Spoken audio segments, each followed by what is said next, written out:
ज्ञान हर व्यक्ति के जीवन का आधार है। जीवन लंबा होने के बजाय महान होना चाहिए। जो झुक सकता है वो झुका भी सकता है। एक सुरक्षित सेना एक सुरक्षित सीमा से बेहतर है। न्याय हमेशा समानता के विचार को पैदा करता है। धर्म मनुष्य के लिए बना है, न कि मनुष्य धर्म के लिए। एक इतिहासकार सटीक, ईमानदार और निष्पक्ष होना चाहिए। मन का संवर्धन मानव अस्तित्व का अंतिम उद्देश्य होना चाहिए। वर्गहीन समाज गढ़ने से पहले समाज को जातिविहीन करना होगा। समाजवाद के बिना दलित मेहनती इंसानों की आर्थिक मुक्ति संभव नहीं। उदासीनता सबसे खतरनाक बीमारी है जो लोगों को प्रभावित कर सकती है। संविधान केवल वकीलों का दस्तावेज नहीं है, बल्कि यह जीवन जीने का एक माध्यम है। आप स्वाद को बदल सकते हैं, परंतु जहर को अमृत में परिवर्तित नहीं किया जा सकता है। जो कौम अपना इतिहास नहीं जानती है, वह कौम कभी अपना इतिहास नहीं बना सकती है। धर्म पर आधारित मूल विचार व्यक्ति के आध्यात्मिक विकास के लिए एक वातावरण बनाना है। इतिहास गवाह है, जब नैतिकता और अर्थशास्त्र के बीच संघर्ष हुआ है, वहाँ जीत हमेशा अर्थशास्त्र की होती है। यदि हम एक संयुक्त एकीकृत आधुनिक भारत चाहते हैं, तो सभी धर्मों के धर्मग्रंथों की संप्रभुता का अंत होना चाहिए। हमारे देश के संविधान में मतदान का अधिकार एक ऐसी ताकत है जो किसी ब्रह्मास्त्र से कहीं अधिक ताकत रखता है। इस पूरी दुनिया में गरीब वही है जो शिक्षित नहीं है। इसलिए आधी रोटी खा लेना, लेकिन अपने बच्चों को जरूर पढ़ाना। शिक्षा वो शेरनी है, जो इसका दूध पिएगा वो दहाड़ेगा। देश के विकास के लिए नौजवानों को आगे आना चाहिए। यदि आप मन से स्वतंत्र हैं, तभी आप वास्तव में स्वतंत्र हैं। अच्छा दिखने के लिए नहीं, बल्कि अच्छा बनने के लिए जियो। बुद्धि का विकास मानव के अस्तित्व का अंतिम लक्ष्य होना चाहिए। महान प्रयासों को छोड़कर इस दुनिया में कुछ भी बहुमूल्य नहीं है। शिक्षा महिलाओं के लिए भी उतनी ही जरूरी है जितनी पुरुषों के लिए। छीने हुए अधिकार भीख में नहीं मिलते, अधिकार वसूल करना होता है। देश के विकास से पहले हमें अपनी बुद्धि के विकास की आवश्यकता है। शिक्षा सभी के लिए समान रूप से उपलब्ध होनी चाहिए। डॉक्टर अंबेडकर ने सभी के लिए समान शिक्षा के अवसरों पर जोर दिया। विद्यार्थी की पहचान ज्ञान से होती है, फिर चाहे उनकी जाति, धर्म या आर्थिक स्थिति कुछ भी हो। शिक्षा एक ऐसा साधन है जो लोगों को उनके अधिकारों और कर्तव्यों के प्रति जागरूक बनाता है। विद्यार्थियों को मिलने वाली शिक्षा व्यवहारिक और उपयोगी होनी चाहिए। शिक्षा का यही महत्व है कि वह समाज हित में सदैव प्रयासरत रहती है, ताकि एक सभ्य समाज का निर्माण हो सके।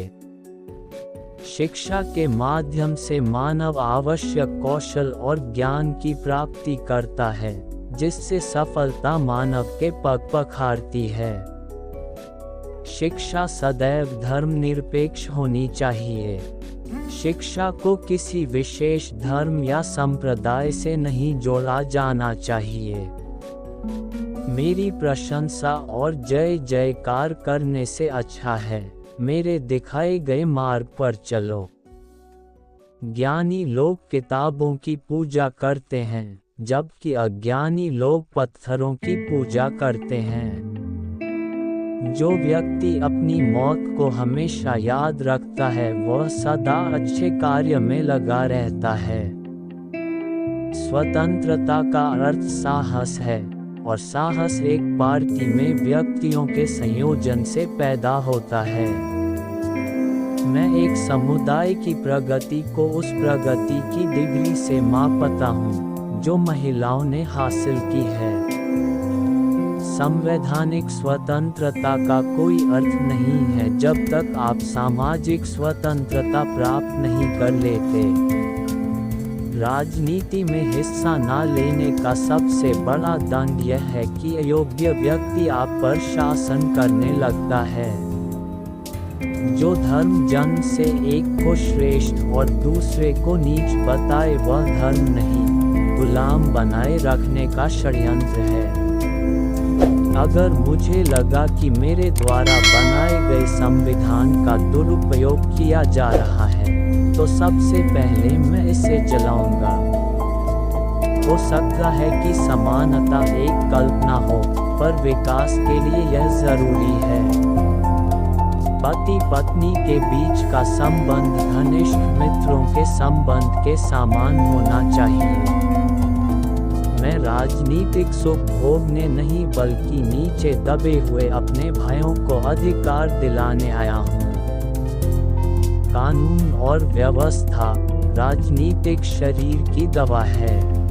जब राजनीतिक शरीर बीमार पड़े तो दवा जरूर दी जानी चाहिए। भाग्य से ज्यादा अपने आप पर विश्वास करो।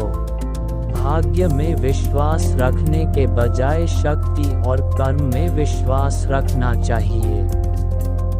निहित स्वार्थों को तब तक स्वेच्छा से नहीं छोड़ा गया है जब तक कि मजबूर करने के लिए पर्याप्त बल न लगाया गया हो।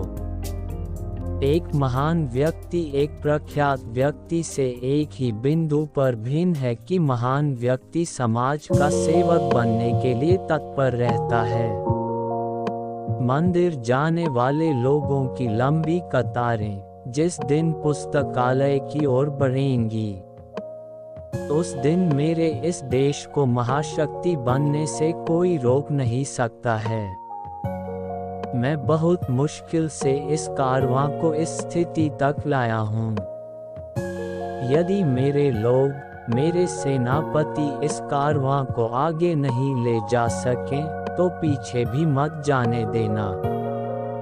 एक विचार को प्रसार की उतनी ही आवश्यकता होती है जितना कि एक पौधे को पानी की आवश्यकता होती है। नहीं तो दोनों मुरझाएंगे और मर जाएं।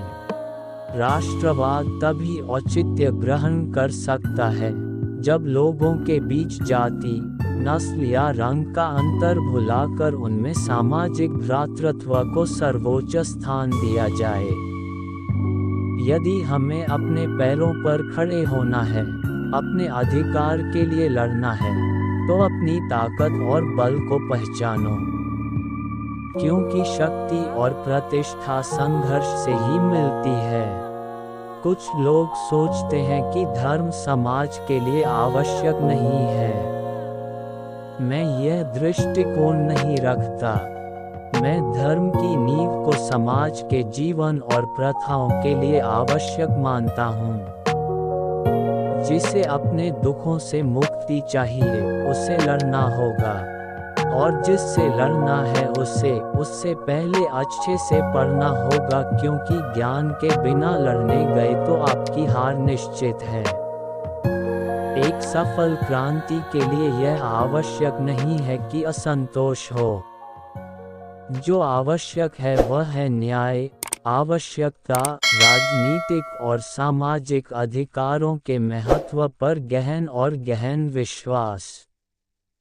अन्याय से लड़ते हुए आपकी मौत हो जाती है तो आपकी आने वाली पीढ़ियां उसका बदला जरूर लेंगी। अगर अन्याय सहते हुए आपकी मौत हो जाती है तो आपकी आने वाली पीढ़ियां भी गुलाम बनी रहेंगी। समाज को श्रेणी विहीन और वर्ण विहीन करना होगा, क्योंकि श्रेणी ने इंसान को दरिद्र और वर्ण ने इंसान को दलित बना दिया। जिनके पास कुछ भी नहीं है वे लोग दरिद्र माने गए और जो लोग कुछ भी नहीं है वे दलित समझे जाते हैं। राजनीतिक अत्याचार सामाजिक अत्याचार की तुलना में कुछ भी नहीं है। समाज को बदनाम करने वाले सुधारक सरकार को नकारने वाले राजनेता की तुलना में अधिक अच्छे व्यक्ति हैं। हमें जो स्वतंत्रता मिली है उसके लिए हम क्या कर रहे हैं? यह स्वतंत्रता हमें अपनी सामाजिक व्यवस्था को सुधारने के लिए मिली है। जो असमानता, भेदभाव और अन्य चीजों से भरी हुई है, जो हमारे मौलिक अधिकारों के साथ संघर्ष करती है। समाज में अनपढ़ लोग हैं, ये हमारे समाज की समस्या नहीं है। लेकिन जब समाज के पढ़े लिखे लोग भी गलत बातों का समर्थन करने लगते हैं और गलत को सही दिखाने के लिए अपने बुद्धि का उपयोग करते हैं, यही हमारे समाज की समस्या है।